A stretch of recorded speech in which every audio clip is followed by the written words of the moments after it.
Hi Leo! Welcome po sa ating channel at ito ay inyong daily Gabay Tarot reading for October 16, 2024.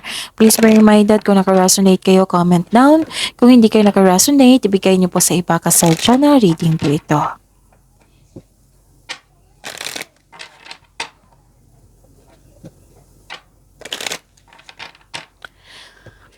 This is for you, Leo, ngayong October 16, 2024.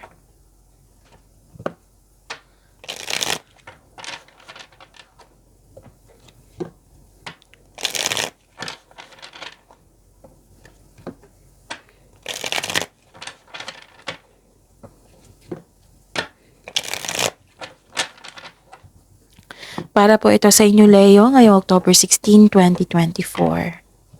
Okay. Maraming salamat po sa inyong patuloy na suporta at maraming salamat din po sa mga hindi nag-skip ng ads. Gamitin ang reading na ito bilang gabay lamang sa mga hindi pa nag-subscribe. Subscribe na po kayo at click bell notification para malaman nyo na may bago tayong video. Para sa mga gusto magpa-reading po, may lumabas dyan sa screen nyo ngayon. Panoorin nyo po at sundin ang instruction. Calling the attention sa mga suki ko dito na Leo. Open na po ang inyong Monthly Gabay Tarot reading for October 2024. May 6 months from now reading tayo at love life reading po. So message me Leo for schedule. Maraming salamat po. Spirits Guide, mga ganap po ngayong October 16, 2024 para po kay Leo. I need 3 cards po para kay Leo.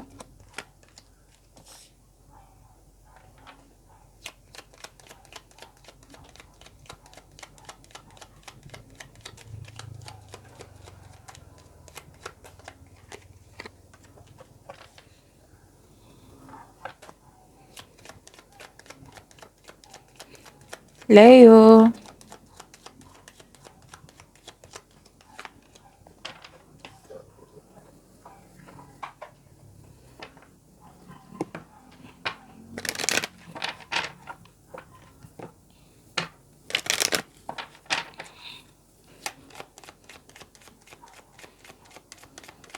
Spirits guys, angels, archangels, guardian angels, message po para kay Leo. Ngayong October 16, 2024, I need 2 cards po.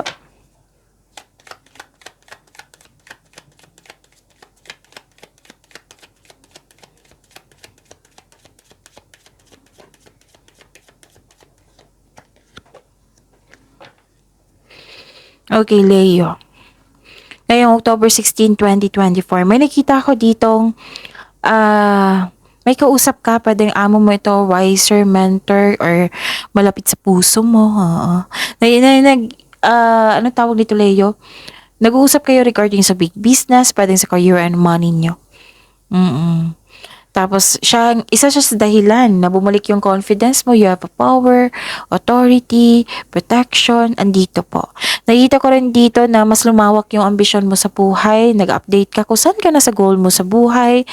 At saka, malakas ang inyong intuition ngayon, ha? Kasi may nalaman kayong may tao na hindi totoo sa inyo. Nakita ko rin dito, Leo, na may taong naninira sa iyo. Oo, nasikapin nyo huwag kayong ma-stress or ma-worry kasi nakita ko dito. So, sikapin nyo talaga na huwag sana. O na ma-stress or ma-worried kayo. Pwedeng loss of connection sa isang tao to. Or na-miss mo siya. Pwedeng ganun. Pwede din na may loss kasi dito pwedeng sa bagay din ito. Pwedeng like for example, sa money. Pwedeng nagasta, nawala, kinuha or na-damage. Pwedeng ibang bagay yan ha. So, yun. Sabi pa ni Archangel Jophiel, go outside, get some fresh air, and connect with nature to relieve stress and gain new creative ideas. So, yun. It might be na na-stress talaga kayo. So, ang sabi ni Archangel Jophiel dito, lumabas din kayo. Take time. Take time for yourself, connect with the nature. Grounding, It relieves stress and gain new creative ideas. Sabi ni Archangel Jophiel yan. And sabi ni Archangel Uriel, wow. Kung mag-give time kayo kasi ideas din ito eh. So, sabi ni Archangel Uriel dito, yes, your idea is divinely guided. Please take action to bring your idea to fruition.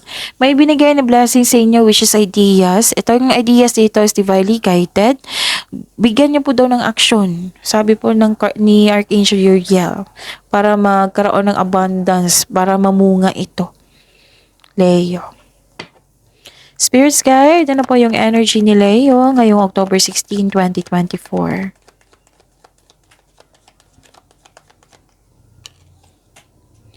The clarification of this card po. Leo.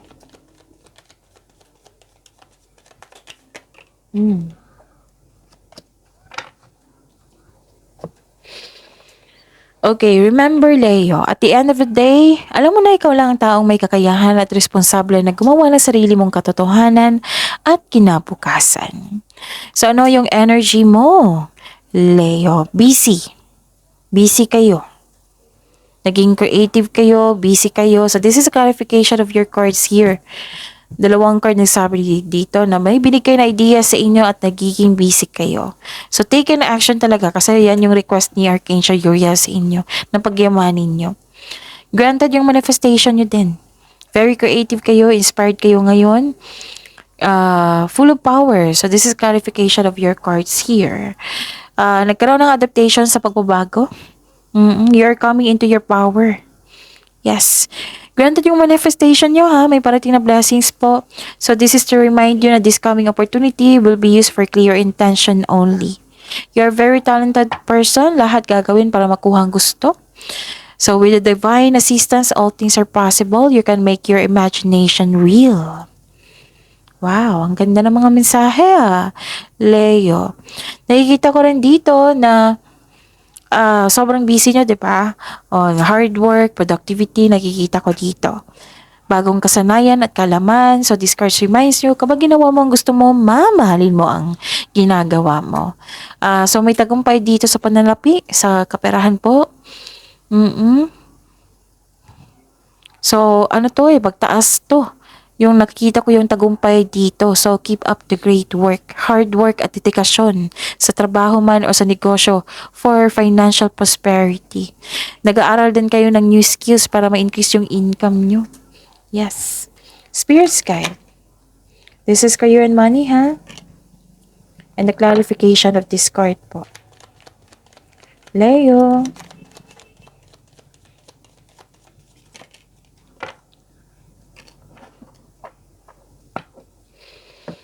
Okay. Sobrang busy nyo, Wow. So this is wealth, family, inheritance. May plano kayo ng pamilya mo or grupo ng tao na mag-build kayo ng business. At full support ang family mo or grupo ng tao sa iyong plano mo. Sa plano mong negosyo. Ang ilan sa inyo may alok na business partnership with close friends. May posibilidad na bibili kayo ng property ngayon. Full support ang inyong partner or family. At nakita ko rin dito na may kausap ka talaga sa isang favorite person mo, pwedeng mentor mo ito. Okay? Kasi may makukuha kang kaalaman dyan lalo na sa experience nila. Magagamit mo yan. At huwag kayong mag-give up. Habaan nyo po daw yung pasensya nyo. Spirits guide. Love Life, Self-Love, Partnership, and Romance ni Leo ngayong October 16, 2024. And the clarification of this card po.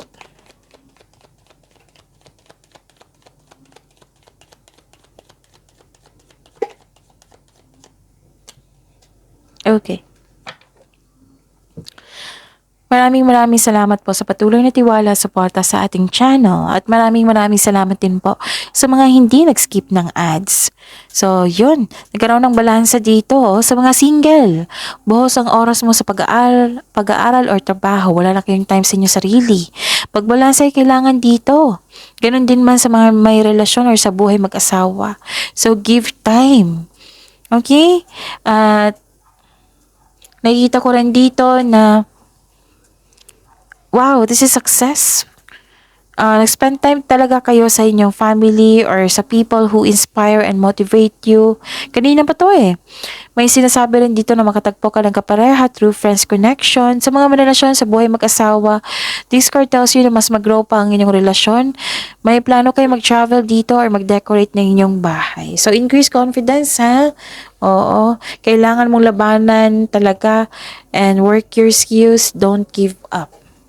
See you tomorrow, Leo. Please like, subscribe, and click the button for notification para updated po kayo sa daily tarot reading natin. Maraming salamat po.